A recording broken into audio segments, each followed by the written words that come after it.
구실 이야기 102회입니다. 이번 2021년 2차 시험 문제와 수험생 카페의 반응을 보고 수험생 입장에서 독특하지만 실력이 쌓일 세법학 공부 방법을 공유해야겠다는 생각이 들었습니다. 세법학 1부 4번 증여세 문제를 예로 들 건데요. 문제풀이 영상은 아니고 법조문 원문을 활용한 공부 방법이니까 감안해서 봐주세요. 문제 4번 사례에 내재되어 있는 법조문을 찾아보고 반대로 수험생의 시각으로 바라보는 시각과 이어 공부 방법의 순서대로 설명하겠습니다. 이번 증여세 문제의 사례에 녹아있는 법조문은 크게 4군데입니다. 첫 번째, 시가가 불분명하다는 부분은 상증법 제60조 제3항에 따라서 매매가액, 감정가액 등의 시가를 찾을 수 없으니 보충적 평가 방법을 적용하라는 말입니다. 두 번째, 모든 채무의 인수사실이 입증됐다는 부분은 상증법 제47조 3항을 의미하는데 부모 자녀 간 부담부 증여는 채무가 인수되지 않은 것으로 추정하지만 객관적으로 입증되면 인수된 것으로 본다는 중요한 규정이므로 이 괄호 안의 문장이 없으면 엄밀히 법률 적용에서 문제 풀기가 어려워집니다. 세 번째, 부담부 증여를 했다는 부분. 부담부 증여가 되었다는 표현을 본 순간 증여세 계산은 어떻게 해야 할까가 떠올라야 하는데 상증법 제47조 제1항에서 증여세 과세가액은 증여재산가액에서 인수채무액을 빼라고 되어 있죠. 네 번째, 10년 동안 증여받은 적이 없다는 부분은 상증법 제47조 제2항을 고려할 때 사전증여가 없다는 뜻입니다. 이토록 사례에서 맨 위 4줄에 핵심이 되는 중요한 조문 여러 개가 녹아있다는 것을 알 수 있습니다. 다만 수험생의 시각에서 1.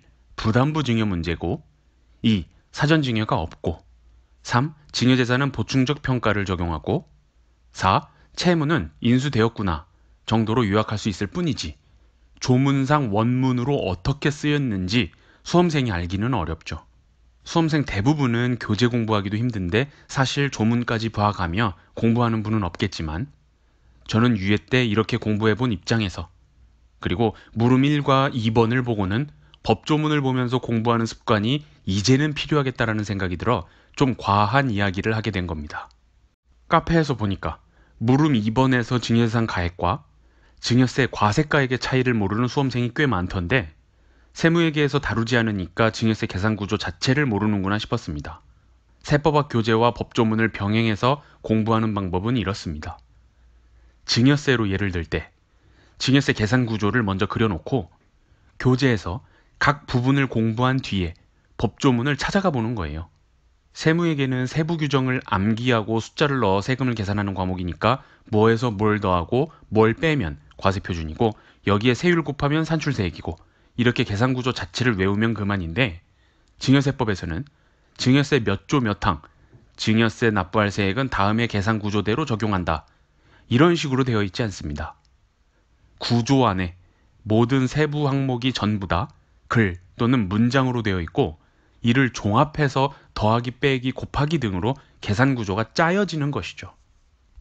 문제 물음 2번 증여재산가액과 증여세 과세가액 추가로 과세표준의 계산까지만 법조문을 살펴볼 텐데 이에 앞서 법조문 보는 방법부터 설명해야겠습니다. 상속세에서 가업상속공제를 예를 들면 법은 조, 항, 호, 목 이렇게 구성되고 가업상속공제는 상증법 제18조에 있고 동그라미 2번으로 표시된 것을 제2항이라고 합니다. 1번 표시는 제1호라고 하고 하부 항목에 가나 다라고 쓰여진 것은 가목, 나목, 다목이라고 읽어요. 가업을 25년 경영한 경우에는 상증법 제18조 제2항, 제1호, 나목에 따라 300억을 한도로 공제한다는 뜻입니다.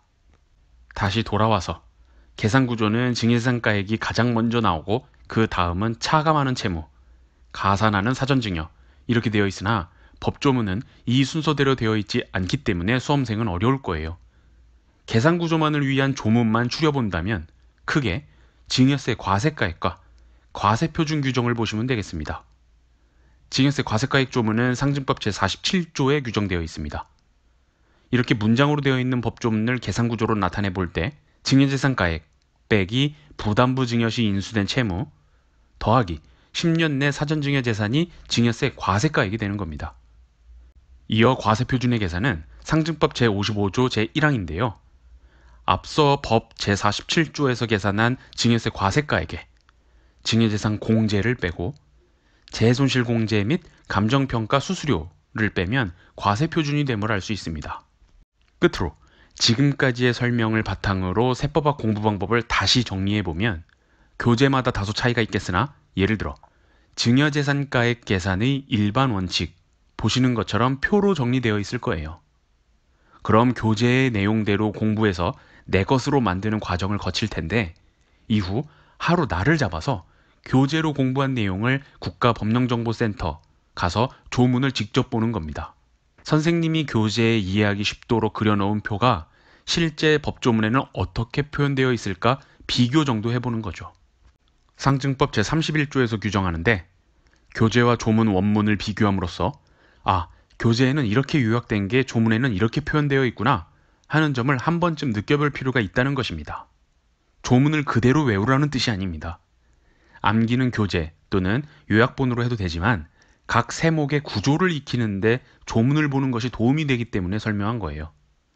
단순 교재 내용을 익히는 데만 매몰되면 세법학 자체가 넘기 힘든 큰 벽처럼 느껴질 텐데 그렇게 두꺼운 교재에 어려워 보이는 주제들이 실제 법조문을 보면 뭐야 양 많은 줄 알았는데 막상 조문은 몇 개 안 되네 하는 경우도 많아서 어렵다고 느낀 세목, 주제의 진입장벽이 좀 낮아지는 느낌이 들기도 합니다.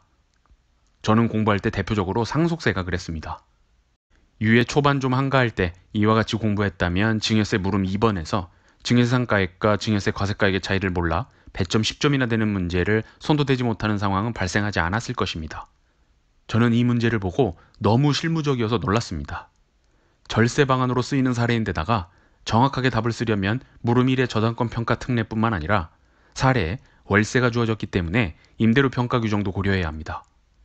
실무와 접목하여 검토가 필요한 규정들을 문제로 냈다라는 점과 점점 시험의 난이도 자체가 올라간다는 측면에서 이제는 단순 세법학 교재의 암기 공부 방법에서 벗어나 시야를 넓혀 공부할 수 있어야겠다는 생각이 들었어요. 이 영상처럼 공부하려면 안 그래도 늘 시간이 부족할 텐데 투입량을 더 늘려야 한다는 점이 있습니다. 따라서 체력적인 문제 등으로 부담스러운 분들은 따라하지 마시고 하루에 투입한 양이 좀 많고 또는 유예 중반 이후로 내공이 좀 쌓이는 느낌이 들게 지금부터 공부하고 싶은 분들은 참고만 하시면 분명 도움될 거예요. 이상으로 102회 구실 이야기를 마치겠습니다. 감사합니다.